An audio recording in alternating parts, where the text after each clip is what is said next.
Stugotz here. Whether you're into podcasts about ghastly crimes or hip-hop rhymes, there's always something new to discover on Spotify. With a mix of originals and many of the world's most popular shows, listening to podcasts on Spotify is easy. Just open the app, tap Browse, and dive into their growing library. Subscribe to your favorites, including our entire archive, so you'll never miss a show. You can also download podcasts for those moments when you're up in the air or going underground. Podcasts on Spotify are streaming right now. Go check them out today. With the Citi Double Cash Card, you get 1% cash back when you buy and 1% as you pay. That's like the joy of discovering the last donut. Ooh. And it has your name on it, literally, in chocolate sprinkly things. No way. Double the love with the Citi Double Cash Card. Apply now at Citi.com/doublecash. This is the best of the Dan Le Batard Show with the Stugotz podcast. This isn't where I thought we were going to start our Football Monday. Great day of football yesterday. But I have a question for you guys because I'm reading a stat right here and I'm having a hard time that's believing it's so, even though I do believe it to be so. So I'll ask the questions. Let's just do stat of the day and we'll fact check our stat when, after I'm done revealing it, because I totally believe this stat and I don't believe this stat, because I feel like my memory is failing me on something. So it's a stat of the day that we're not certain is a real stat? I'm pretty sure it's correct, but let's check it out.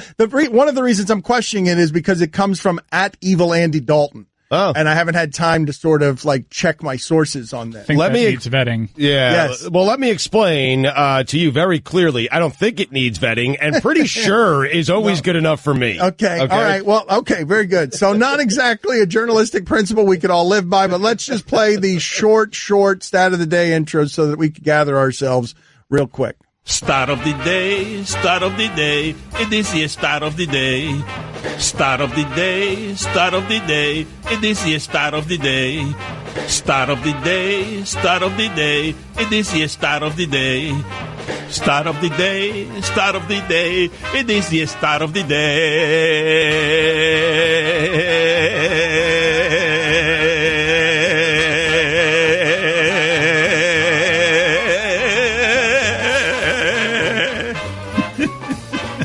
So, @EvilAndyDalton says, back in 2003, Marvin Lewis took over a Bengals team that had only 5 playoff wins in franchise history. In 2017, after 15 years, Marvin Lewis will leave a Bengals team that has only 5 playoff wins in franchise history. I seem to remember somewhere the Bengals winning a playoff game against a Houston or a Tom Savage or something. Nope. Like it wasn't a real playoff win, but it was just a... Marv Lewis has survived for 15 years in Cincinnati without a playoff win. They lost those games to Yates. So he was losing those games to Yates. Those were the games that Bill O'Brien was winning. Like those are the games that are the Bill O'Brien equivalent. The Bill Kubiak. Right, whoever. That is amazing. How does that even happen? He's 0-7 in the postseason, but just getting to the playoffs was enough for Cincinnati. Evidently, but Cincinnati, man, raise your standards. The NFL stat of the day is brought to you by KFC.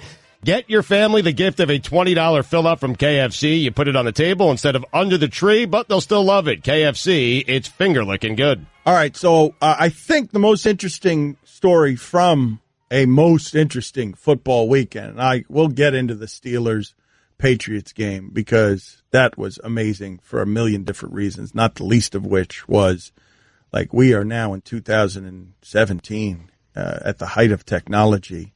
I mean, we're measuring things with an index card and chains in a multi-billion-dollar sport and things that have always been a catch throughout the history and time. Like, that was a touchdown catch the Steelers had at any time that any of us have been watching football at any level. Yeah. That is a touchdown catch. And the idea that technology and Blandino and Pereira and these letter of the rule guys don't offer you that judges, the reason we have judges, we have laws, and the reason we have judges is because we have judges to interpret the laws a monkey could interpret. A monkey could adhere to the letter of the law. Common sense. The reason we have arbiters is so they can apply common human decency to law. That was a touchdown in any time that any of us have been watching football. I mean, refs got it right, but the law stinks. Well, I mean, the rule just absolutely I know, but stinks. your arbiters, you okay, fine. You either need better laws or better arbiters, but what you can't have is a game of that magnitude in a collision sport where it's acquisition of real estate through violence. You can't have the rule book deciding stuff that's nonsense. You also have inconsistencies in the rule book where if a running back just gets it over the plane, it's a touchdown. But a wide receiver just gets it over the plane, and it's not a touchdown. But here, we don't need more rules with our sports. Like, we don't need to make this stuff so microscopic that we miss the macro. What's pretty striking is that for what felt like 3 minutes, Nance and Romo are talking about a review and wondering aloud. They're saying it's obvious. They're saying, I don't even know. This is obviously a touchdown. For 3 minutes, they don't even know what the refs are looking at. They don't even know what the refs are looking at. And they had me for 3 minutes looking at the knee to see, well, wait a minute. Does he have to be touched if the knee is down? No, He doesn't have to be touched. That's college football. Like, that's and so I'm like, what are they looking at as well? That's a touchdown. We all know that's a touchdown. And then it becomes, this is taking a long time. It's like, who wants to play football that way? Think about what you're watching, okay? Think about what that is the culmination of. And I don't even think this was the most interesting thing from yesterday, because I think Jerry Richardson was the most interesting thing from yesterday. I think the Patriots enjoy playing football that way. Because it always seems to work out their way. No, yes, and that was a fun game for all involved. But what I'm talking about is the construct around football that employs people like Pereira and Blandino and creates an industry of making officiating more important, as if that's what any of us want with our sports. Making officiating more important. But if we're going to make that more important, then we need arbiters who are actually good at interpreting spirit of the rule. Because I could do letter of the rule. Right. Like, if you tell me, I could sit there and look at that and say, yeah, the rule is that that's not a catch. But I can also look at that and say, that's clearly a touchdown. Dan, I agree with you. I think everyone agrees with you. I'm not certain the officials have the authority to just do, my interpretation of the rule. But I would say, what's the point of having officials unless they have that authority? You're right. I don't have an answer for you, but I don't think that the official sits there and says, hey, you know what? I think that's a touchdown. Forget about the rules. I think it's a touchdown. I'm going to give him 6 points. You can't do that. Well, that game was fascinating for a lot of different reasons. But again, I will say to you this. Think about what we're talking about there. We are talking about the culmination of a game through 13 weeks. This game is violent real estate acquisition. It's acquiring real estate through violence. We've seen 13 weeks of that. That team in its skybox had a guy that we thought that fight for those inches, we thought it paralyzed him very recently. That you would have these guys crawling and scraping with their bodies, risking brain damage for the inches of that real estate. And then at the very top of the AFC, where you are trying to determine the value of who will get the advantage of home field during the playoffs, at the height of all that violence, what you're deciding is what gets to advance. You got to go to your rule book to check it, and you got to go to management and people on the side who are doing the collisions, and then you don't even give them the power to give that victory to what the Patriots know was the earned victor. Because the Patriots would look at that and say, if we made that catch, we would know that that's a touchdown, clearly a touchdown. And that's what I'm saying. Like, it's really deeply unfair to the the people involved with this, that's what we've done to sports. Because you know what we've done to sports? We've gotten the technology to such a place that we've turned these important officials into all these golf narcs that we don't like. That looked like a touchdown until we started inspecting the rules. It looked like a touchdown to everybody in the world who has ever watched football. Right. I don't know, man. I hear you. I don't know if I just want to leave it to the interpretation of a 67-year-old man. I just don't. And that's fair. It's going to work against my team one day, and I'm going to be very upset. I know, but what I'm telling you is this stuff is so arbitrary that later that night in a different game that Dallas needed, you left it to the judgment of another 67-year-old man with an index card measuring with chains to see if that real estate acquisition was 1 inch more or 1 inch less. So you're trusting the judgment of the 67-year-old person sometimes, right, to decide games. So let them decide the games. Let them decide the games in the way that's most obviously fair. Now, he's saying that was a reaffirmation of what the guys up in the booth had already told him. He said he just used that card to reaffirm what it is that they told him. You understand what I'm saying? It's fun, Dan. It was a laugh out loud funny. He was laughing at it. They're measuring with it. The index card's not ridiculous. They're any more ridiculous. The fact that we're measuring with a chain gang in 2017, when like I could be sitting on the moon drinking a beverage watching this game because of the technology, and this multi-billion-dollar industry still has things being decided when they in tennis can do it with radars from the sky. I could watch that game soon from Mars in the comfort of my own living room. With technology, I will be able to summon a servant with an app that brings him or her to me, and I got a 67-year-old guy down there with an index card and a couple of buddies who are carrying a chain around trying to measure for the deciding victor when people are risking paralysis and brain damage? All right. Enjoy your Sunday. Don Le Batard. Bouquet of gardenias. Hashtag hot hashtag erotica. Stugotz. Dimitri, what is bouquet gardenia? I click the heart and then I log out, right? Off the Kurt Rambis' account. This is the Don Le Batard Show with the Stugotz on ESPN Radio. Download from the James Brown account, Dimitri.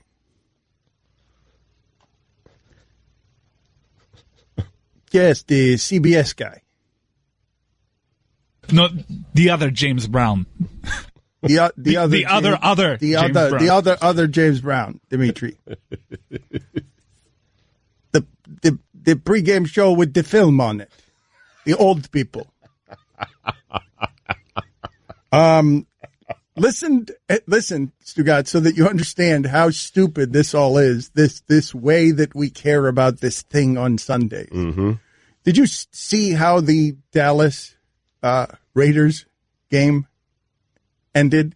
With it's not just the Gene Sarator index card measuring an inch with chains. At the end, it's Carr, running toward the end zone, and the difference between a touchdown and victory and him just being a goof and throwing the ball at the pylon is, inches.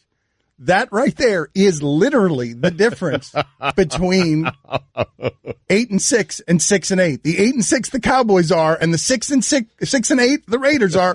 That's the difference. Inches. And what you saw in the Pittsburgh Patriots game, the difference is nothing. And Philadelphia last week won on a fourth down play where Alshon Jeffrey is grabbing the ball with his fingertips. Like the difference in these games, the great genius of football is we treat all these things as if they matter, but it's a series of random results that aren't really telling you anything about who's better. It's why they call it a game of inches, Dan. It is. Yep. I mean, you finally have come around to that. Yes, this is great. What a landmark day in show history. It is a game of inches. I mean, think about those games we saw yesterday. Yeah.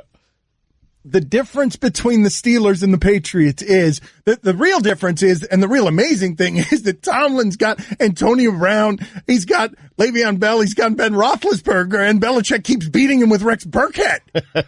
Who's hurt, by the way. Right. Yeah. But what I'm saying, the fact that those teams are equal and that we often think the Patriots are better is the greatest indictment I can make of the non-blinking Mike Tomlin, who tells you to be tough in every way possible, except when he's got the ball in the lead late and he goes conservative with all the skill talent in the world. Because he's shriveling against the fearless Belichick. It's amazing. Just shriveled. Yep. Everyone's shriveled. Like Ben Roethlisberger. With a Hall of Fame quarterback, by the way. No, but that Hall of Fame quarterback shriveled too. At the end of that game, when it became winning time, when it became the very last thing you have to do to overcome everybody, the officiating, the Patriots, everybody, Ben Roethlisberger made a play the same way you or I would have tried to make it. Just straight stupidity. And it's how you or I in that situation, while urinating ourselves, would have also made that dumb play. And it's a play that Pete Carroll had his team make against the Patriots as we determined value on that day. Yep.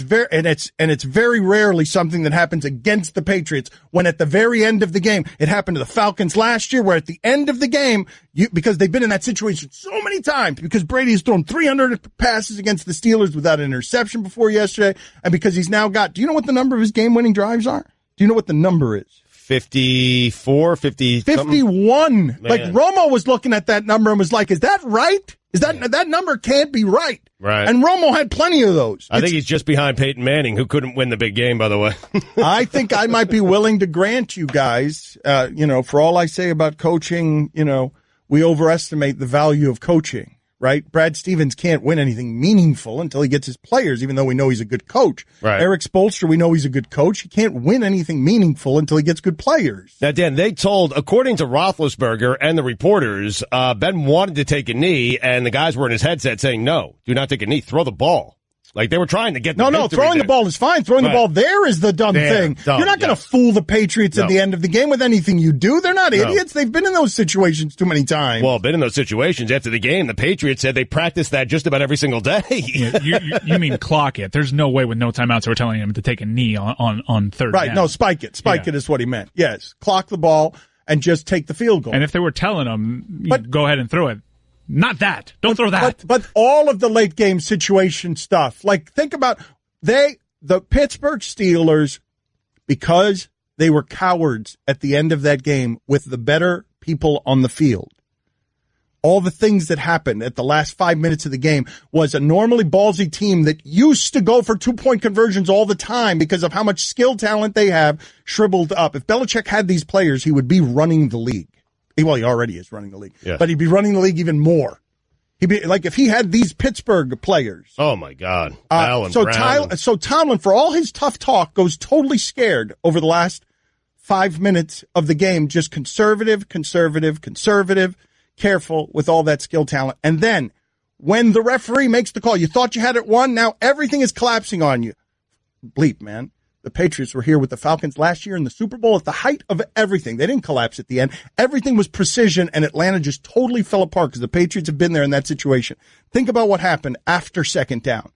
Not after the call that we're all howling about and before the stupidity of the final play. Think about what happened before that. They've got time in 30 seconds. They need 10 yards. This defense is exhausted. Their offensive players are all better. They need 10 yards. What do? They got no timeouts. On the previous drive, Romo told you what was coming. He says the Patriots have to run the ball here one time to get the Steelers to use their last timeout. The Patriots ran the ball. The Steelers allowed a touchdown. They weren't ready for the run. They were expecting. Romo told you. Yep. This has to be a run. They've got it. Tomlin, they weren't ready for it. They weren't ready for a run. They scored from 7 yards out. Now, think about what happened, Stugotz. After the world collapses, we're all howling about whether that's a touchdown or not. The Steelers run a running play with 30 seconds left and no timeouts to the left that gets tackled in bounds, or a short pass or whatever that was that gets tackled. You cannot run a play there that's going to get tackled in bounds. You have to have plays. All the plays at the end of that game have to be so that you have 30 seconds is plenty of time to have 3 downs or to score a touchdown or 2. It's plenty of time. They lost all their time and were in a total panic by the end. And that never happens to the Patriots. It was a short pass to Hayward Bay for 3 yards, and he stayed in bounds. He's got to get out of bounds. Yeah. He does, and the play call was for him to get out of bounds. They didn't execute, but it wasn't the worst thing in the world because, okay, you're going to leave Tom Brady 30 seconds. You know that's too much. So that's why they went up there. All right, let's chill out. Fake spike, let the clock keep running. Mike, what I'm saying is that's the Patriots. That is the Patriots and fear of the Patriots pushing you to your brink until eventually you panic because everything you're doing is constant. They don't care what you do. They're running the ball to get the timeout from the 7-yard line. They don't care whether they're leaving Ben Roethlisberger 50 seconds. But Ben Roethlisberger and Tomlin fear leaving Tom Brady even 5 seconds. Understandably so, but you don't think that Belichick, because I was thinking that at the time, Dion Lewis should have just fell at the 1-yard line. You don't think, Belichick wasn't processing, whoa, I just left Roethlisberger 59 seconds at a timeout here? They called a running play to get a timeout. The running play worked for a touchdown. They were fine with it. And should have been. Like, I'm telling you, man, everybody in that league fears Belichick so much. All those coaches, when it comes time to be brave and actually risk some courage, when it comes time for them to be brave, they shrivel up against him. Except for Tom Coughlin. He just shriveled up. Good stuff. He can't shrivel up. He can't shrivel up in the nether regions. It's just everything that's shriveled. Guillermo, put it on the poll. Is everything on Tom Coughlin shriveled? Don Batard. Dice Clay was the biggest comedian in America at one point, selling out arenas. And he is god awful. Stugotz. Little Miss Muffet. Yeah, that's right. What's in the bowl? Funny. You remember the smoking of the cigarette? Oh, yeah, The smoking of the cigarette. Little behind Miss his Muffet, head. cigarette behind my head. Yeah. It doesn't age well. This is the Dan Le Batard Show with the Stugotz on ESPN Radio. ESPN Radio is presented by Progressive Insurance. Guests on the Dan Le Batard Show appear via the Shell Pennzoil Performance Line. Get instant gold status at Shell. Join the Fuel Rewards program now at fuelrewards.com/gold. Here's your SportsCenter update. Currently embroiled in several cases of sexual harassment and the use of a racial slur, Jerry Richardson announced that he would be selling the Carolina Panthers. Isaiah Thomas will not return to the Cavaliers before Christmas. Did you just stumble and get scared because the phrase racial slur was on a piece of paper? It's not so easy. You didn't nail it there. It is not so easy. It's a tough 2 words for me to string together. I slurred through it, is what I did. I can't believe you slurred racial slur. I did. Well, I can believe it, and you should believe it. I mean, you actually made a racial slur in slurring racial slur. Slurred racially. Yes, a racial slur. Let's get it on the poll. Let's get it on the scroll. Slow down. Let's get it on the scroll. Stugotz embroiled in racial slur controversy on ESPN Radio. In case you missed it, Isaiah Thomas will not return to the Cavaliers before Christmas. And finally, a new report from the New York Times reveals that the government dedicated millions of dollars to a secret program exploring the possible existence of UFOs. The Advanced Aerospace Threat Identification Program was started in 2007 at the request of then Senate Majority Harry Reid of Nevada and run by a military intelligence official, Louis Elizondo, out of the Pentagon. The government ceased funding the program in 2012, according to the Times, but it remains operational as of today.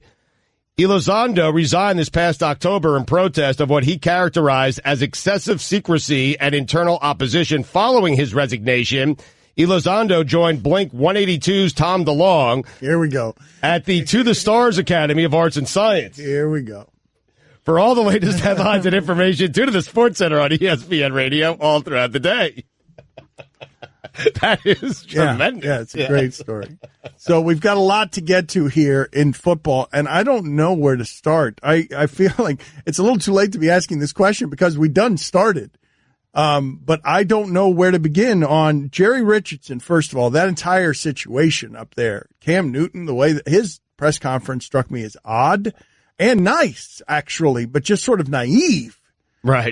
It was nice. It was actually very nice to see Cam Newton up there as Jerry Richardson is embroiled in controversy that would force him to sell his team because there are reports of just, deviant sexual behavior that we're finding more and more is endemic to rich, powerful people. And so Cam Newton is asked about it after the game, and he was talking. This was the part that surprised me with this. I can really talk to Jerry Richardson like I can't talk to many people. I'm sitting there I'm like, Cam Newton sees Jerry Richardson as a father figure. And he said it himself. He said, and Cam Newton sees Jerry Richardson as a father figure because they have so much in common. And I'm looking at that, and I'm not even doing book by its cover stuff. I'm like trying to figure out, what do you guys have in common?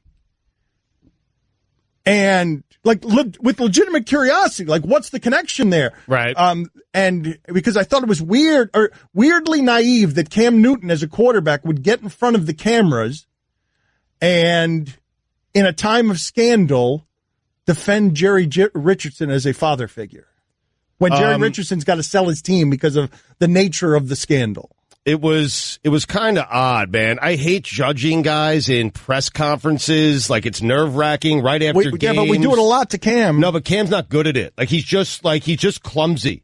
And I think we all need to just accept that Cam isn't very good at the post-game press conference. He's just not. He says things maybe he doesn't mean. That'd be, you know what? I think he's nervous. I don't know. No, but it doesn't even matter the reasons for it. That is an astute thing for Stugotz to say. Thank you.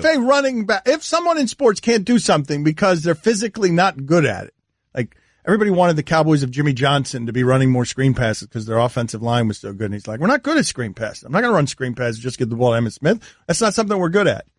If we were to just get to the point where it was like, you know what?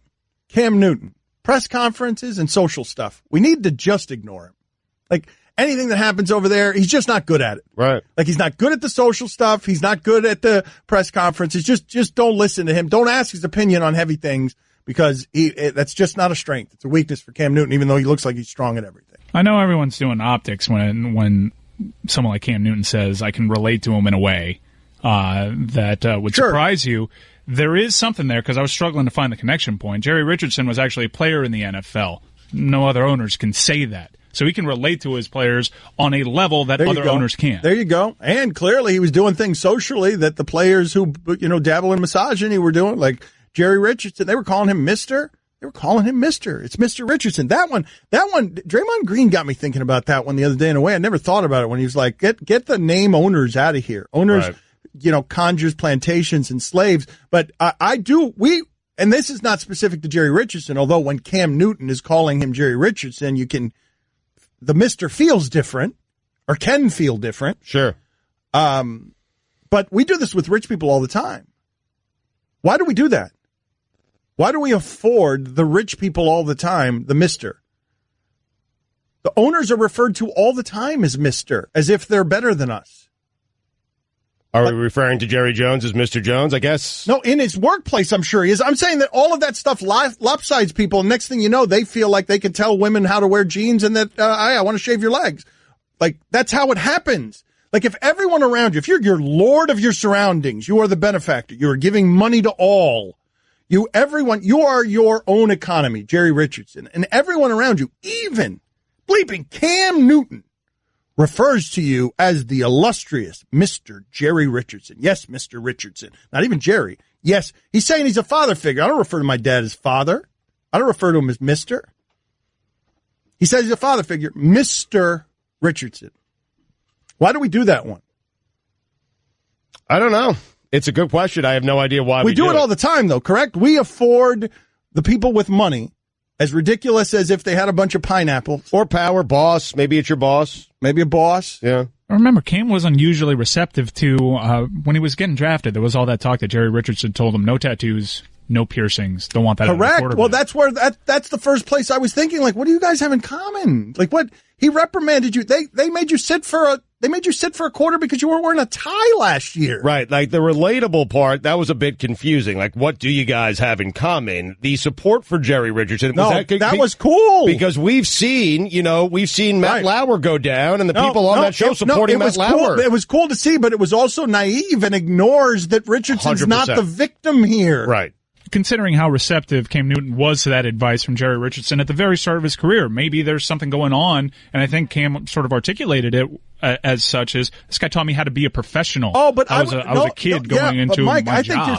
I think you're seeing everywhere, though, people forced to deal with human frailty in a way that's uncomfortable and that we could all learn from. Thing happens in sports, we all rush to judge. And then Sarah Silverman is there to tell you, hey, Louis C.K.'s my good friend. There's a human being there. Jerry Richardson sells with a racial slur and some other controversy, and Cam Newton's there to tell you, yeah, but this is the relationship I have with him. This is a little bit different. And so it just becomes muddled in a way when your friends and the people you love are humanized and the people who have been victims don't care to have them humanized. If you've been the victim of sexual assault, you don't want Cam Newton up there humanizing Jerry Richardson, but Cam Newton's going to want to humanize Jerry Richardson because he loves Jerry Richardson. Totally agree, Mr. Batard. I ain't got time to bleed. How ridiculous. I don't think anybody calls me Mr. I'm only going to call you Mr. Batard. Anybody in my life ever calls me Mr. Catch more of the Dan Le Batard Show with the Stugotz, 10 to 1 Eastern on ESPN Radio and ESPNU. Hi, everyone. Stugotz here. Support for the Dan Le Batard Show podcast comes from our friends at Rocket Mortgage by Quicken Loans. Chances are you're confident when it comes to your work, your hobbies, and your life. Rocket Mortgage gives you that same level of confidence when it comes to buying a home or refinancing your existing home loan. With Rocket Mortgage, you can apply simply and understand fully so you can mortgage confidently. To get started, go to rocketmortgage.com/Stugotz, STUGOTZ, equal housing lender, licensed in all 50 states, NMLS consumeraccess.org number 3030. Dan Le Batard. You are the best, and when I say the best, I mean the very worst and most evil. Stugotz. The worst. But this time, it's for real. Worst. This is the Dan Le Batard Show with the Stugotz on ESPN Radio. All right, so straight talk is what it'll be. The president of ESPN has resigned, and sent out a statement. And I'm sorry. I just want to know that he's okay.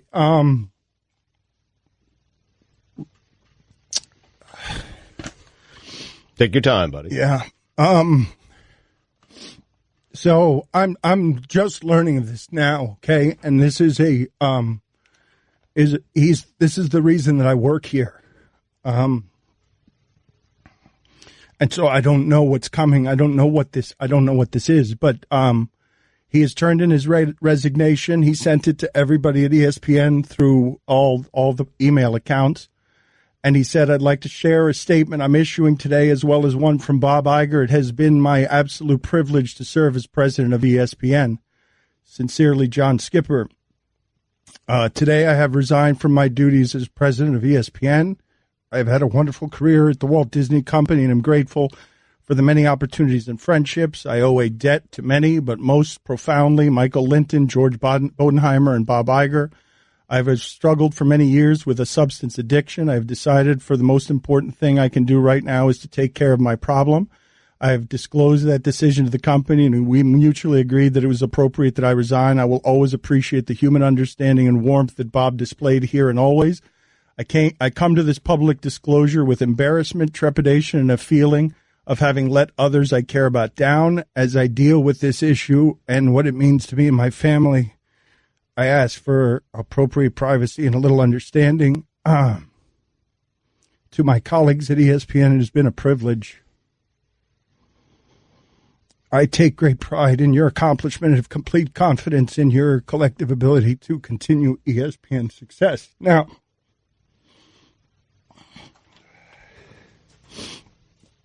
I know I look like it and sound like a fool right now.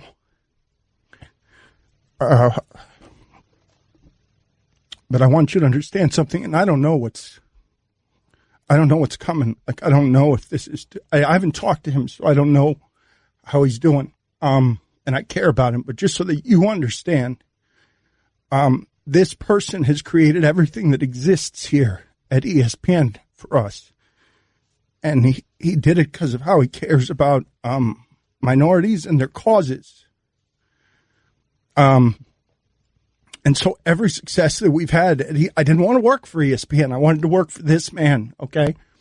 And so I'm just sort of shocked and hurt and scared, not for anything material, just scared because I want him to be okay, because this is not going to be a fun storm, whatever comes next after this. And so I am sorry I'm reacting this way, and I don't know what damage I'm doing in reacting this way, but so that's straight talk. So that's where we are. All right, that is Straight Talk. It is brought to you by Straight Talk Wireless, nationwide coverage on America's largest and most dependable 4G perhaps we could have done that better. network. Admittedly, perhaps we could have done that better. Let it breathe just a little bit. What am I supposed to do but there? it can't all be content. It can't all be content. My vulnerabilities, they're out in front of you. You can't be trusted with them. They can't be sponsored. That is brought to you by Straight Talk Wireless, nationwide coverage on America's largest and most dependable 4G LTE network. Your tears are my content. I'm crying. So many people are going to make fun of me for crying. That can't be sponsored. It is brought to you by Straight Talk Wireless, nationwide coverage on America's largest and most dependable 4G LTE network. We can't laugh around these things. This is human pain. You don't mock human pain. I'm suffering. Dan's Pain is brought to you by Straight Talk Wireless, nationwide coverage on America's largest and most dependable 4G LTE network. Is everything for sale around here? Even my dignity. Can I not make a single solid, profound point without you putting a sponsor on and trying to cash in? Dan's single profound thought is brought to you by Straight Talk Wireless, nationwide coverage on America's largest and most dependable 4G LTE networks. Le Batard. Stugotz lies so much, and he doesn't take inventory of his lies, that even when he's telling the truth, we don't believe him on anything. What's wrong, Stugotz? What are you objecting to? I mean, listen, I've done this to myself, so I'm frustrated at myself. I'm not going to lash out elsewhere because I understand why everyone would think that I was the one who did this. But I am sitting here telling you guys that I did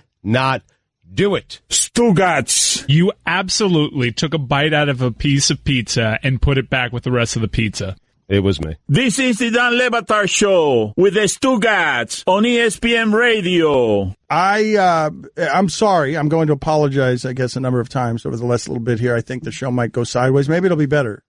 It's certainly going to be real because we've had people die we have had friends learn of their death during the show, and I have been altered by it, but not quite as altered as I have been altered by this news because I don't know what comes with this. And if you're just joining us, the president of ESPN has resigned. My fear is not for anything that we have here or that ESPN, it's not for the material things. My only fear is that if we've gotten to the point where the president of the company feels the need to resign over substance abuse, and if my friend feels the need to say I am embarrassed and I feel like I have let people down, if he says that, I don't know what comes next for him. I don't know what's out there beyond this, and that's all I care. Like, it's really all I care about, and I know I'm going to get crucified. Like, I know I'm going to get crucified for allowing you access to this kind of hurt. I'm going to avoid the internet for a while because I know I could tell I'm going to get crushed for trusting this audience with this vulnerability, but I'm learning about it in real time. And somebody I care about deeply is headed toward a storm, and I want him to be okay. And that's it. And bleep me, I don't want to be doing this on air. God dang it. Let's go to the useless sound montage. So this is, Stugotz, you just do it, please. All right, let's go to the useless sound montage here. Well done. We put together a bunch of meaningless sound that is only meaningful to the people on this show, and we play it back for you every week. Every game counts in this league, and they're all big. Trying to get hot at the right time. Every game from here on out is a playoff game. You got to play a game at a time. You can't look forward to who's after that or anything like that. So just play game by game, week by week. We take them one at a time. Mitch had some really good throws, and then, we had a couple errant ones, just looking at it by the naked eye. Pleased how we started the game, obviously. It's what we talked about all week, or the short week. We played the exact opposite of, complimentary football. We played terrible. He's like lightning in a bottle. I think our destiny's in front of us and in our hands. There's plays out there to be made. We just didn't make them. It was a back-and-forth game. Steelers made a lot of plays. We made some plays. Luckily, we made one more than they did. The difference between a touchdown and a field goal, not only numerically, but momentum-wise, is huge. You can't turn the ball over against a good football team. They have proven that if you don't turn the ball over against them, I'm talking about the Eagles, you got a decent chance of winning. I thought the fans were ready to go. They were outstanding with the crowd noise today. I think we have the best fans in not only in the NFL but the world. Just move forward and put the blinders on. He's a big fella, and he landed on me, so didn't feel so hot, but I'm good. Once you get on the field, you just play ball. You live in the moment, and there's just something that comes out of you that you just go out there and you just play. First, I'm going to compliment Doug and his football team, the Eagles, for the win. They got it done in the end. I wish him a lot of luck going forward. He's a good man. We know how important winning at home is. The guys talk about it a lot. We talk a lot about defending our dirt. That's something that's out there. That's a saying that's out there now. Well, they threw it well and they caught it well. It's been a while since we've been unsuccessful when we step into a stadium. It's important that we absorb what happened. We make necessary responses as we move forward and get back into our winning ways. And that's going to be our challenge in response to what transpired. I think overall it was just a football game against a division team that was in playoff contention that we just didn't start fast. Just on me to make sure that I learn from this and continue to take on these experiences and do whatever I can to be the best me I can, the best teammate, and the best leader, and the best quarterback I can become. at this point in time, I really can't pinpoint one thing. It's a game of inches. I'm really just going to play football like I know how to play football. Gosh, it's a tight group. It's a real tight group. It's a family atmosphere. This is a band of brothers. And those are just they're not words. It's important. We wanted to win. Everybody had a desire. Sometimes you can prepare well and not play well. Those are two different things. I think everybody has to understand the difference between preparing and playing well. And but for the most part, our guys have given great effort. Sometimes we give great effort, and the score doesn't indicate that. But I'm happy the way our guys have competed, played, practiced, and prepared throughout the entire season and off season. We're off the field on 4th down. And to have a penalty there, that's dumb football, no matter what happened or what the penalty was. I don't care if they talk ugly about your mother. The Patriots more often will allow you to lose games and allow them to win it. It's not like they're doing something to really win it. You're doing something more so to lose it. That's been their MO for years. Proud of the way the team played and competed all day. Yep, everything. From the opening kickoff to the final gun. It's going to be hard to convert like 3rd and 23. If you guys have a play for 3rd and 23, I'd love to have you draw it up and mail it to Redskins Park because we don't have many. Injuries, started them out. We don't make any excuses, but you lose Bostic, then you lose George, and I just think we did what we're supposed to do. Really, nothing more than that. Everybody wants to win, but not everybody's willing to prepare. These guys are willing to prepare. These guys are willing to get ready and pay the cost Monday to Saturday. He's a puppy. When you saw it live, or even after the first free play, do you think there was any way that he'd actually come down with that inbounds? I guess it pays to have little cheeks.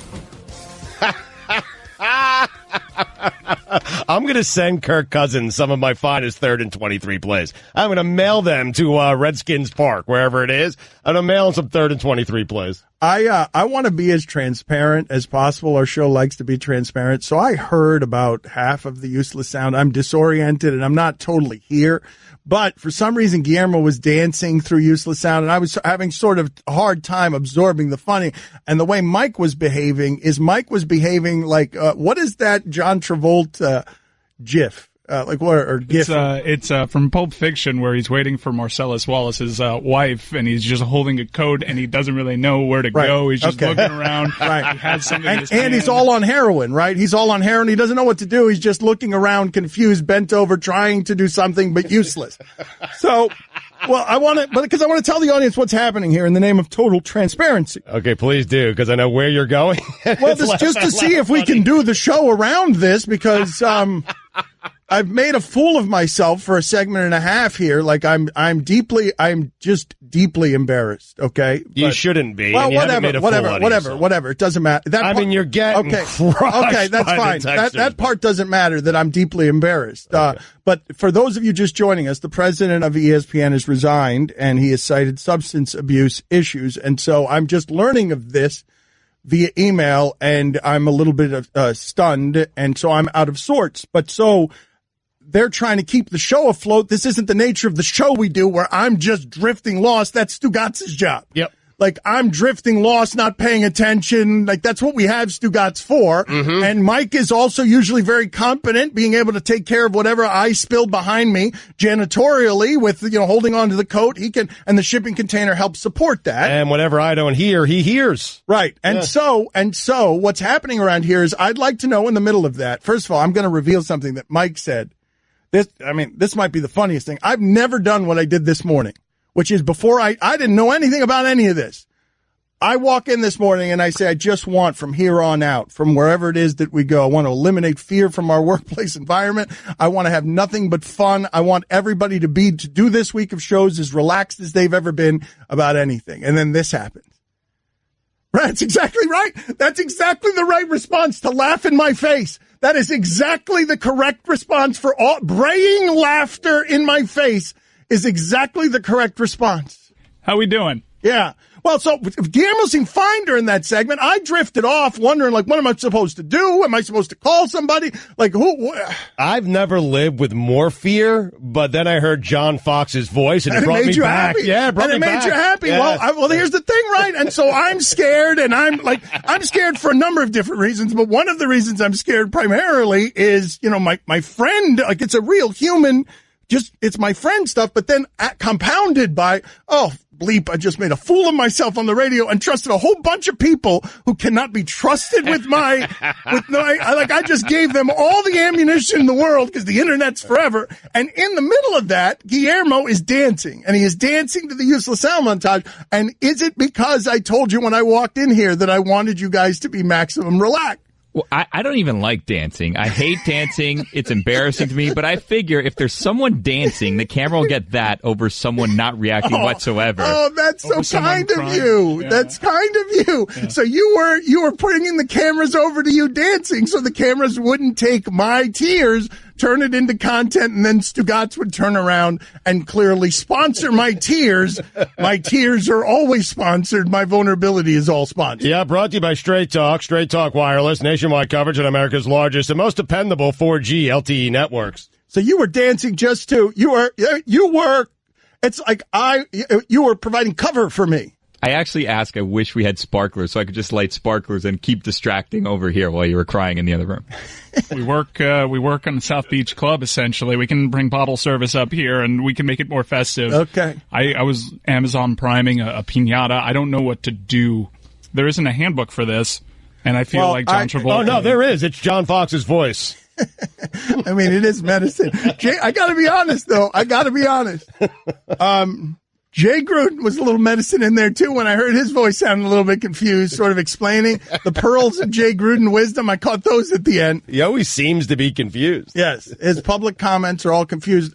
Guillermo, because I didn't hear most of it, what were the highlights of the Useless Sound montage? This is a good one not to hear. Oh, wasn't that good? The highlights are always John Fox. What were the highlights? But what was John Fox, like, if you had to pick one sound to replay, which one would you go to? Because usually I handle this stuff. I will find what the funny thing is and lead the conversation, but I'm distracted because this is a vulnerable time. I like the interim coach for the Giants, Steve Spagnuolo, or whatever his name is. Yeah, Spagnuolo. I hope he comes around again, just because he seems out of, he seems lost, completely lost. He keeps praising the Eagles for some reason. Yeah, he always comes around again. He'll be back at some point. He'll be back. Yeah, Spagnuolo's going to be an interim coach as a mummy. It was in 200 years. It was good to have him back. On the poll. Put that poll on the poll. Is Spagnuolo going to be, what is his name now? Spagnuolo. That's a fine. That can't be a fine! What do you mean? And tone issues, too. Put that on the poll. Is Spagnuolo going to be an interim coach for somebody 200 years from now? Don Batard. Guillermo, you were here throughout the entirety of that. We talked to them for an hour. What did you think? You guys were listening. What did you guys think was the best thing in there? Stugotz. You weren't listening. Okay, I mean, good talking so much to you. Going on. Okay, good talking to you. You weren't listening. Excellent work by you again, as always, Guillermo. You brought it strong, as always. This is the Dan Le Batard Show with the Stugotz on ESPN Radio. All right, so we're going to keep trying to do our show, although I don't know exactly how we're going to be able to do this, because Stugotz was saying during the break, should I even be doing weekend observations? And I'm saying to myself, let's just do the show. Let's do the show. That's it. I'm vulnerable. I'm not right, but let's just do the show. And so I want to do weekend observations, and we will do it during the next hour. But what I think is funny about Stugotz and Stugotz's inner turmoil and just how self-interested Stugotz is. Before you get there, I was just throwing that out as a suggestion because they're not very good this week. Well, wait, that's not even the most embarrassing thing that's going to happen in this segment. Okay.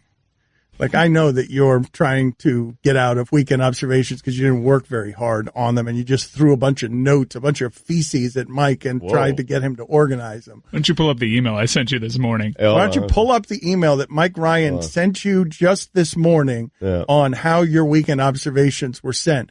I don't want my level of conflict here. Do you realize that I've ended up in the same situation Cam Newton was in somehow, where I'm sitting here? Cam Newton is defending. Oh, yeah. Yes. You did a better job than Cam did. I don't feel like I have. I feel like I've done a worse one. No, I feel like I've done a worse one. No, you done a tremendous job. Because Stugotz, in this climate, you have to be very careful who you trust with vulnerabilities. You've done a great job, Mr. Le Batard. So we're going to get to weekend observations, but this is actually what happened. And I'm not kidding you when I tell you that these are back-to-back sentences inside the Stugotz. And he doesn't take inventory of what the feelings are. He doesn't see it as plainly, transparently as anyone else in the world does. But this is how it actually happened. Mike, these are 2 back-to-back sentences from Stugotz during the break. And then there's a third sentence that I'm going to come over the top on. Oh, no. And you're going to be like, I can't believe that this is how cutthroat he is. Let me think back for a second. I know the third. You just said... We were just talking about John Skipper, who just resigned as president of the company, and you just kept repeating over and over again, I feel awful for him. I feel awful for him.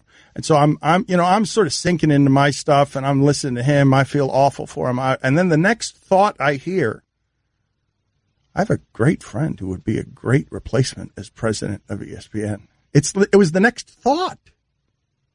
And then the next thing that came after that is, do you think I could ever be ESPN president? Right. I mean, maybe they're going to my friend if I turn down the job, right? Like, that's how it happened. Like, there's an opening. But first, it's like, I feel so bad for him. Well, I do. It's like watching football on Sundays. Oh, look, I feel so bad for that guy. His spine hurts. Hey, there's a new guy running in the same place where the old guy was. But you got to move on while still keeping that guy in your thoughts. Like Ryan Shazier went down, and the Steelers eventually, once they got over the shock, they moved on while still feeling badly for him and having him in his thoughts. You got to move on. Right. That is where self-interest resides. It's not exactly where human compassion exists. I do feel terrible. Right. No, but I'm saying like John Skipper's been nothing but great to me. But here's the thing, though. Here's what I would say is the distinction. I do believe that you think you feel terrible, but I would say that that's somewhat diluted when your next thought is, and who's going to be the next president? Like that. I could see how you would arrive at that conclusion. Mean painted such a vivid picture about what goes inside Stugotz's head, how it's just a factory of like 15 mini Stugotzes and a conveyor belt with thoughts. So he sees you actually feeling bad for John Skipper. And so he feels the need to also feel bad. So all 15 voices are, say you feel bad too. That's right. That's exactly say you feel bad. Say you feel bad. Say you feel bad. Say you feel bad. But there's one voice. What about us, though? Yes. What does this mean for us? What does this mean for me? There is one guy. Yes. You could be the next president. Yes. Oh, yeah. No. He goes, no, give him your friend's name. Give him your... And then, no. What about... No, wait. Why would I give my friend's name if I could do it myself? Hold on. I want to recreate this with the shipping container, okay? I want you guys to be the 4 Stugotzes. Chris, Guillermo, Mike, and Roy are the 4 Stugotzes in his head. Now, there are more Stugotzes. There are 15 Stugotzes, and they are the factory line of workers. There's a foreman Stugotz. He's keeping the thought that everything. There are 15 Stugotz working in concert to get the thoughts to Stugotz's mouth. All right, so let's do this in order. The 3 thoughts. Okay. Saying you feel bad. No.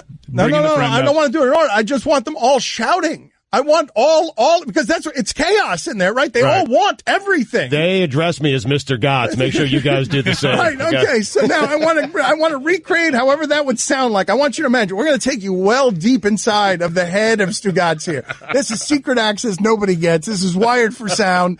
You thought I was intimate and vulnerable in previous segments. This is deep inside the belly of the beast. We go now inside of the head of Stugotz as the president of ESPN publicly resigns. Ooh. Oh. Wow. It looks sad. Say you feel bad. We have to be sad, too. Is this real emotion? How do I process this? How do we do this?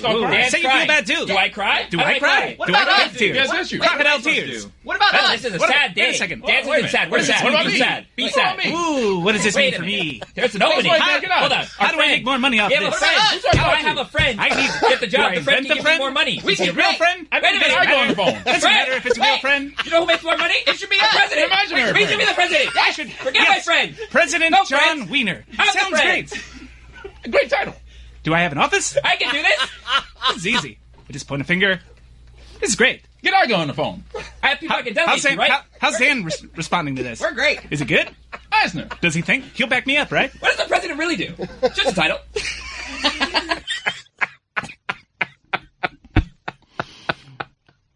Quick, mention more money. Strike while the iron's hot. John Lovett. I actually heard all these things in my head. I know. Stugotz thinks we're acting. That's real sound. Holiday cash. Here's where to get it. MyBookie.ag is the place to score serious cash on your sports predictions. There are a lot of football, basketball, and hockey games. You can score big every day. Man up. Play like the pros. The money line, side, or total. MyBookie.ag is your hookup for all your betting with all the lines and super fast payouts. Join now and MyBookie.ag will match your deposit with up to a 50% bonus. Use promo code CHAMPION to activate the order. Don't leave the money on the table. MyBookie.ag, promo code CHAMPION, and your first deposit is matched to up to 50%. Play where the pros play because they get paid. MyBookie.ag. Don Le Batard. All right, hold on a second. We've got 1 minute left in the segment. Can we have everyone, including Roy? Roy, do you do a fake Stugotz? Yeah, buddy, I actually do. All right, let's all of us at the same time. It's going to be being John Malkovich for 1 minute. Go. Stugotz. Hey, man. Listen, man. I love to join the show tomorrow. You know I'll do anything for you. I'll do anything for you guys. I am never playing here. Make sure you all elaborate ruse. Okay? I am way overpaid. Opportunity. Fine, I'll listen. Get out, Sports Center. This is the Don Le Batard Show with the Stugotz on ESPN Radio. Guillermo, put it on the poll. Is bequeathed a word that you would ever use? I don't know why bequeathed was in that copy. Isn't bequeathed just gave? It's just, instead of giving it, it's royal people giving it, so we give it bequeathed. It's like calling Jerry Richardson Mr. when you don't call other people Mr. The royalty gave you something. Well, the coins have been collected by a former truck driver over 30 years of travels and bequeathed to his family. Okay, so it's not even royalty? Why is there a bequeathed there? I guess it works as bequeathed if it's in a will, if it's left by somebody posthumously. Oh, is that what it is? Is bequeathed? So bequeathed isn't just a synonym for giving? It's giving after you've died posthumously, yes. I believe it's a legal term. Okay, very good. I did not know that. So help me out here, Mike, because I've closed my computer and I will be free of the internet for the remainder of the week. That's probably a solid choice. The remainder of the week? Yeah. Oh, yeah. I'm not going to look at a computer the rest of the week. I'm not going to look at my phone the rest of the week. I am out on this because. Well, what if I need you or anything? I'm not looking at things. Okay. Like I need. I'll talk to you next week. Yeah, I just don't want people. I don't want people to take my vulnerability and mock it in a way. Like, Mike, you tell me when it's safe to come back to the internet, okay? Listen, I just want to wish you, in advance of you doing this, because I have no idea when you'll be back, happy holidays to you and your family, and a happy and healthy New Year. Well, here's what just happened to us. If you're just joining us because the president of ESPN has resigned, I was going to take yesterday off from the radio because I got to tape 2 television shows. Tomorrow. That's a fine. It's a fine. What did I say? Yesterday. Yeah. That's not a fine. Oh, it kind of is. That's not a fine. No, the name of tomorrow is tomorrow. You called it yesterday. You called tomorrow yesterday. It's the names of people. If I get the names of people wrong, I was supposed to take television off tomorrow. I'm sorry, radio off tomorrow because... You got radio's name wrong now. You're rattled, man. $5. I'll take it easy on you, all right? And put it in my pocket. Yeah, bequeath it to me.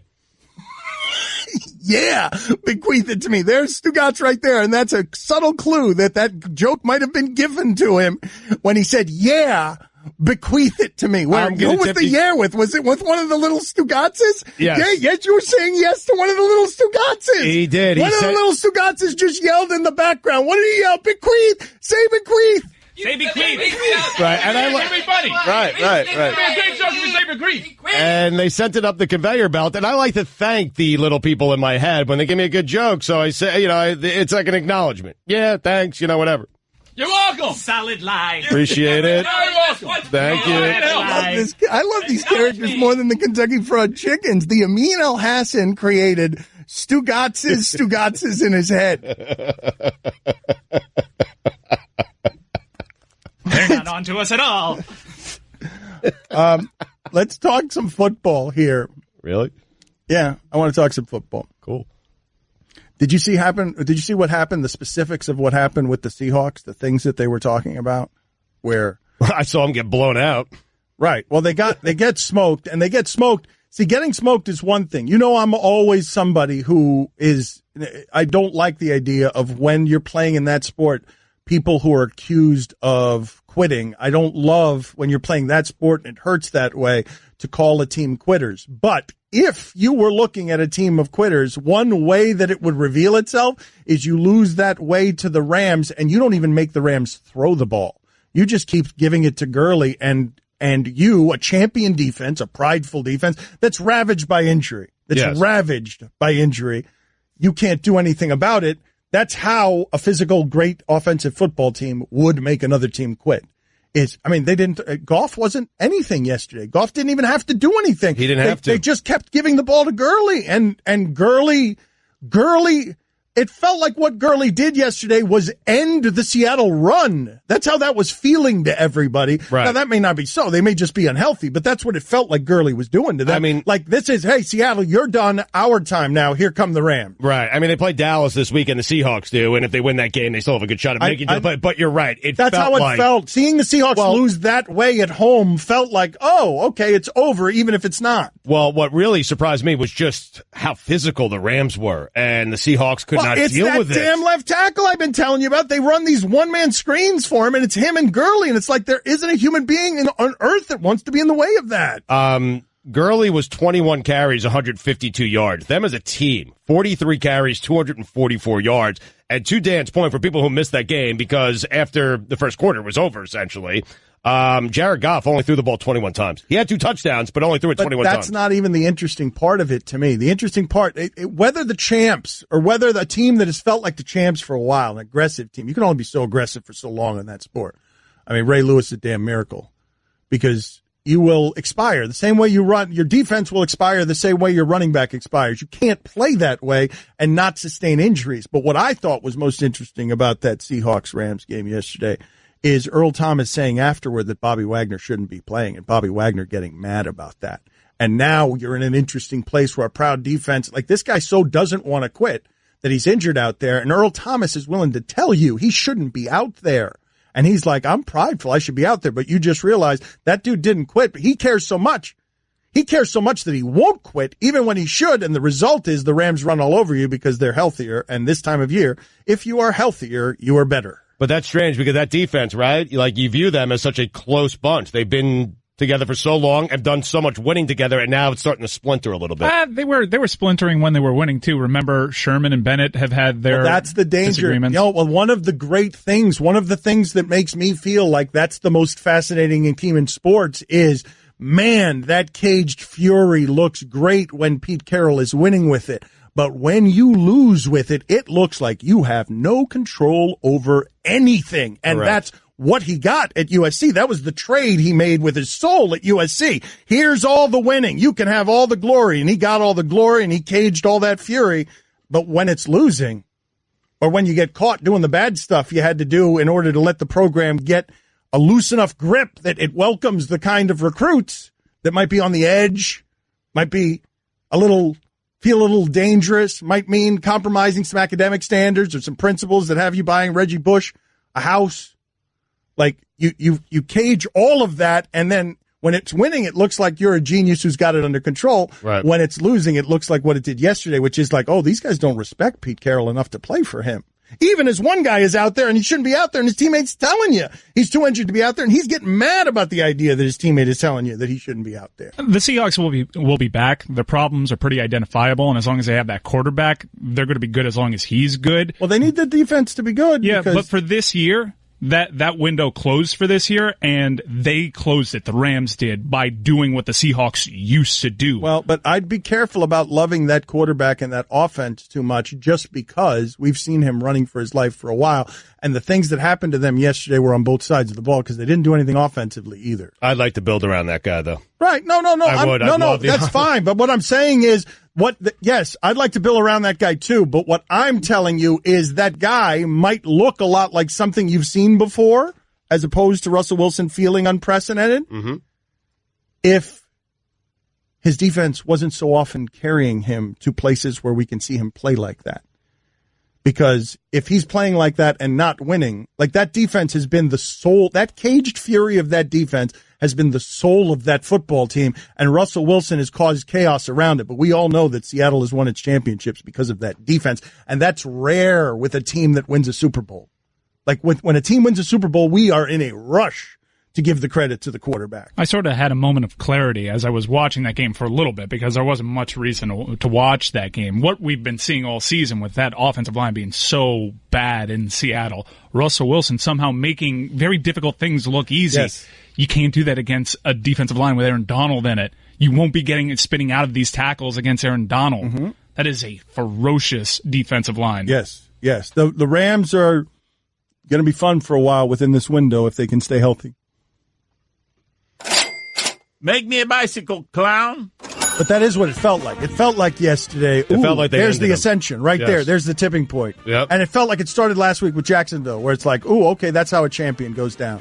That's how you slay that's how Michael Bennett goes to a knee, by just frustrated, angry, out of control, temper tantrum, should have been suspended. Meanwhile, the Patriots still rolling. That's right. Yep. With Rex Burkhead. Mm-hmm. Who was hurt. They still won. That's right. Because of Gronk. Oh, we haven't even talked about him. Oh, that guy. He laughed in a dude's face after scoring a touchdown, like pointed and did like a giant 6'7" mime. Like this guy was trying to cover me. How did that not get a taunting penalty? Oh. Like I'm here for it, but how did that not get a penalty? He became a mime where he was pointing at a dude and doing exaggerated laughter, like a mime laughing at a dude he had just beaten for a touchdown for trying to cover it. Because he's a Patriot. Don Le Batard. I mean, my kids don't even like me anymore. That's the bad part. I mean, the one thing I had was my kids, was my twin girls, and they are mortified by me, by my mere existence. Stugotz. I mean, I went in that lake at camp over the weekend, took the shirt off, stuck the stomach out as far as I could, and cannonballed right into that lake.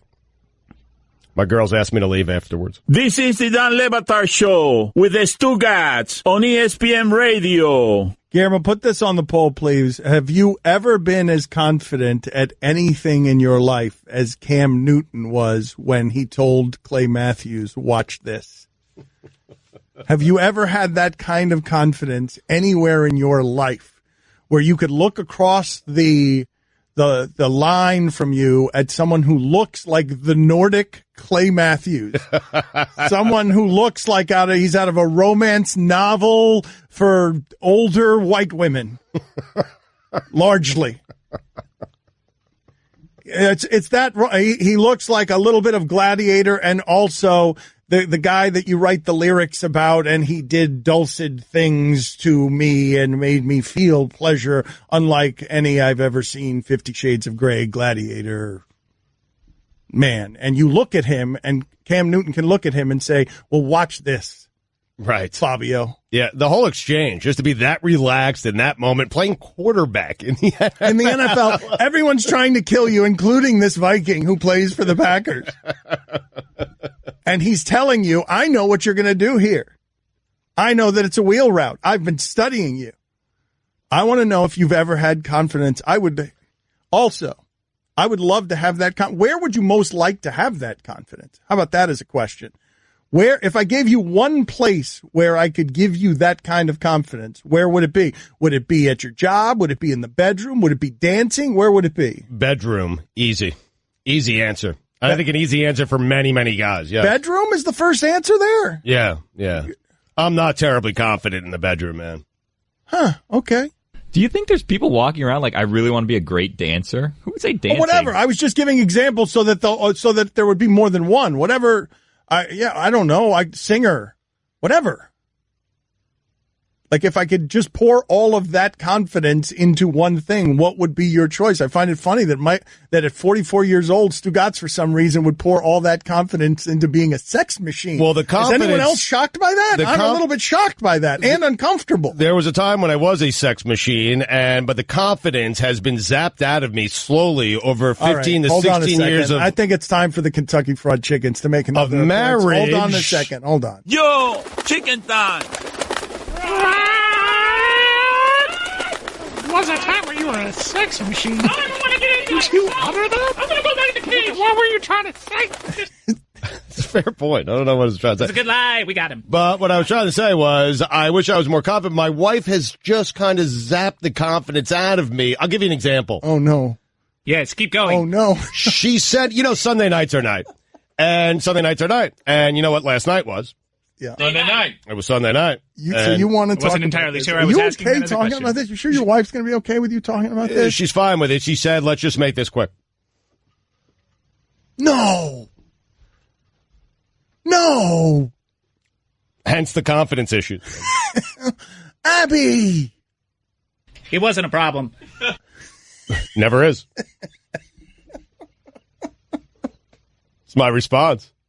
Are there any other kind? All right. Is there any, you ever put this on the poll? Not where I thought we'd end up on this particular day. Put this on the poll. Is there anything legal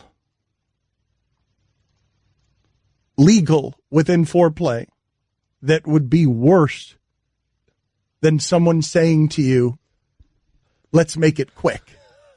I'm trying to think of something. Talking about a mood killer. I'm talking about something in foreplay that is not criminal. It's not any of the stuff that is physical. Just something in foreplay. Did not think we'd end up here today. Woo! Something within that. I'm trying to think of something that would get me crushed earlier or faster than let's make this quick. That happens in marriage, man. Yeah, there are some strong relationships. That's almost everybody's heard that. Okay, well, this is something. Really? Okay, so this is a blind spot that I have because I've never been married. Oh yeah, everyone's heard that. If someone hits me with "Let's make this quick," I mean, I'd find that both mortifying and disrespectful instead of loving. There are times that that's what marriage is, where you're more than willing to accommodate the request. Yeah. Okay, maybe I got this wrong then. I mean, I understood where she was coming from. From my perspective, I'm waiting around for this thing since last Sunday. And I want to take my time, man. And she's like, no, I just want to just bust on right through it. But I understood because the kids were coming home soon. They were out at the Jingle Ball concert. She needed to get through it quickly. All right. Well, but there's no need to say that to me. No, but it's a mood killer, and I'm always quick. Anyway. We finally found use for that sounder. That was better, yeah. Don Batard. Let me be very, very clear. When it comes to commentary, talking about the game of basketball, I'm just talking about on television, the combination of content and personality and presentation. I'm not going to lie to y'all. I think I'm the best in America.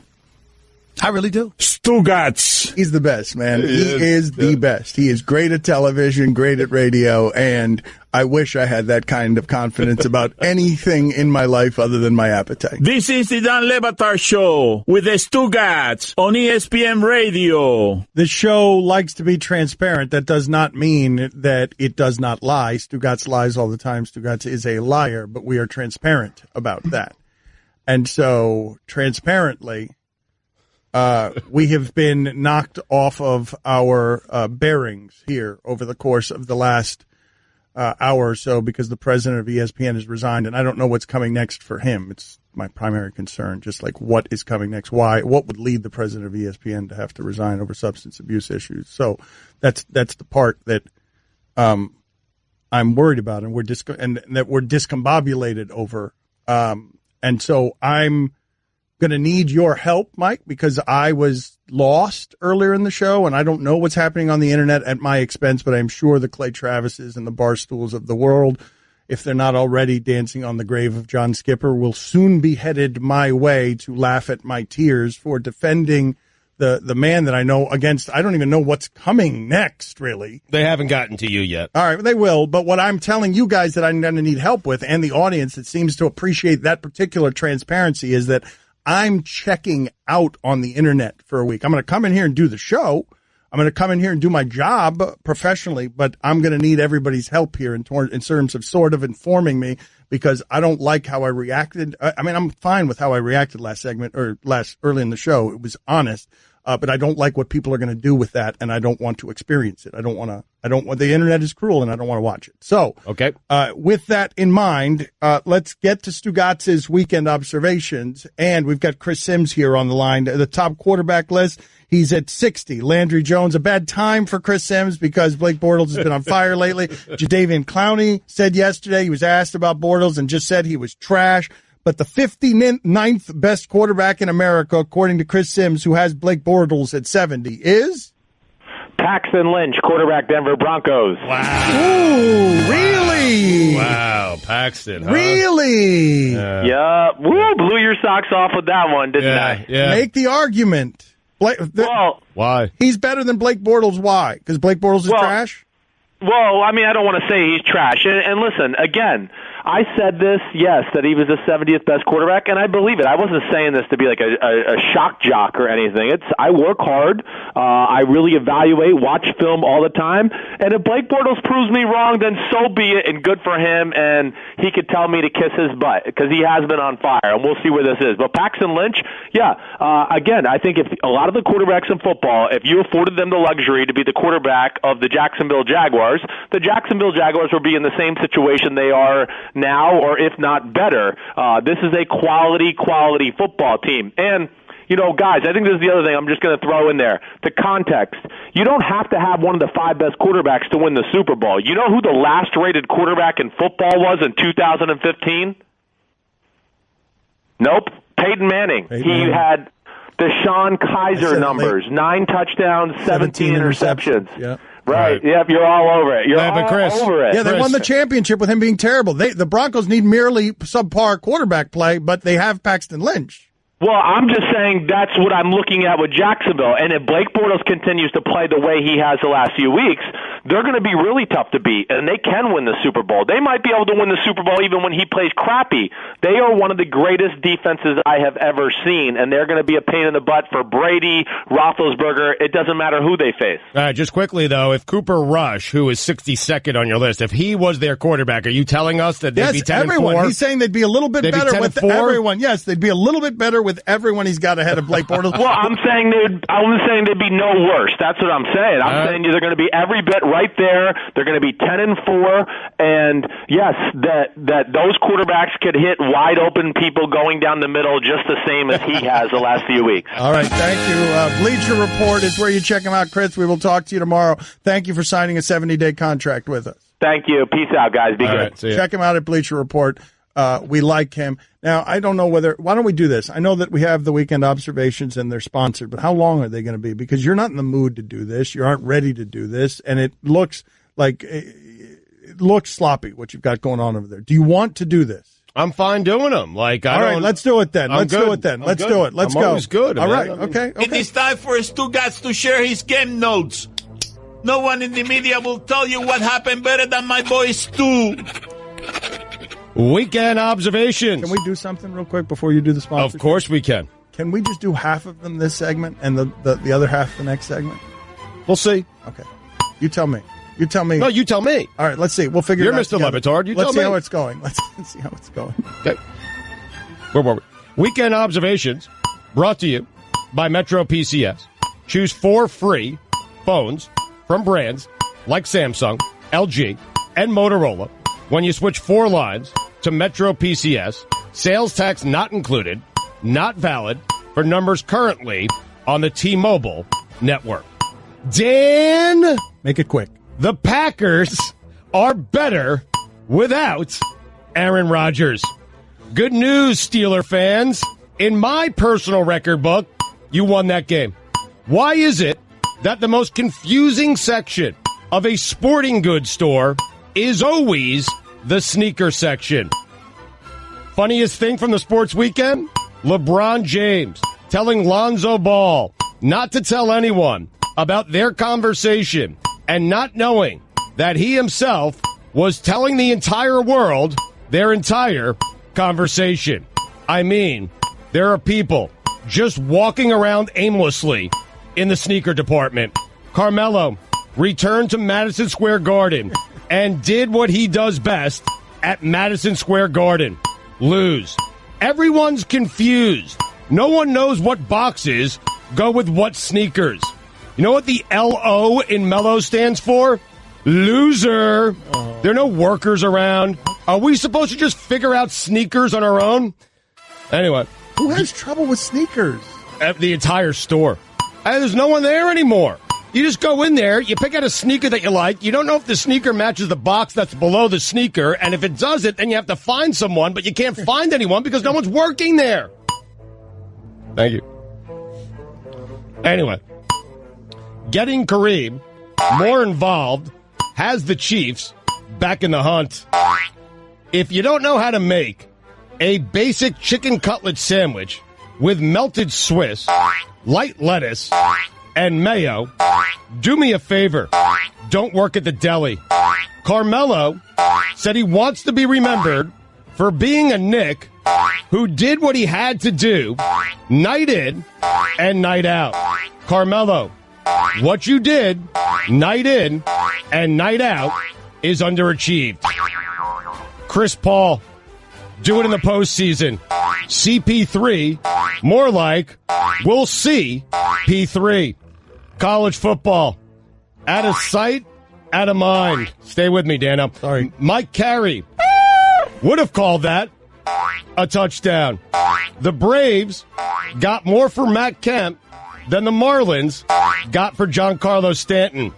Nick, keeping the Eagles in the folds.